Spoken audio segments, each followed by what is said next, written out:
அவன் இப்போ ஒரு படம் ஹீரோவாகி சம்பாரிச்சவனே எனக்கு 10 கோடி சம்பளம், 2வது படம் வச்சுன்னா 30 கோடி சம்பளம், அதுக்கு 50 கோடினா அவன் 100 கோடி வாங்குறான், இப்போ எனக்கு 100 கோடி கொடு, படம் இல்லாமல் கூட உட்காந்துருப்பாங்க 100 கோடி சம்பளம் கொடுன்னு கேட்குற நடிகர்லாம் இருக்காங்க இங்கே தமிழில். அது வந்து அப்படி போயிட்டு இருக்கு. அவங்கள பொறுத்த வரைக்கும் என்னன்னா சின்ன இண்டஸ்ட்ரி. இன்னைக்கு தான் மம்முட்டி மோகன்லால இப்போ சமீப காலத்துக்குலாம் கோடிகளில் சம்பளம் வாங்குறாங்க. அப்படிங்கிறதுனால வந்து அவங்க இந்த பேன் இண்டியா கேக்கெல்லாம் அவங்க விற்கிறது கிடையாது.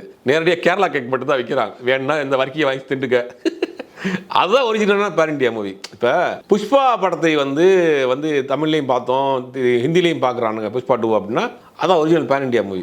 பாகுபலி எல்லா லாங்குவேஜ்லையும் பார்த்தோம்னா அதான் பேன் இண்டியா மூவி. நீங்கள் தமிழ் படம் எல்லா மொழிகளையும் ஓடினா தான் அதுக்கு பேர் பேன் இண்டியா. நீங்கள் பேன் இண்டியான்னு சொல்லிட்டு ஒரு கேக்கில் வந்து செடி வைக்கிறது, அந்த பக்கம் வந்து இதை வச்சு இது பேன் இண்டியா கேக்குன்னு சொல்லி விற்கக்கூடாது, திணிக்கக்கூடாது. அது சும்மா வைக்கிறது, பேருக்காக வைக்கிறது. பேன் இண்டியா படம்னா அப்படியே தமிழ் படம் வந்து இந்தியா முழுவதும் ஓடணும். காஷ்மீர் டு கன்னியாகுமரி வரைக்கும் அந்த படம் பிச்சுக்கிட்டு போனால் தான் அதுக்கு வந்து பேன் இண்டியா மூவி. அப்படியே நம்ம இப்போ ஹாலிவுட் படங்கள் எப்படி பார்க்குறோம் அந்த மாதிரி தமிழ் படங்கள் போனால் தான் பேன் இண்டியா மூவி.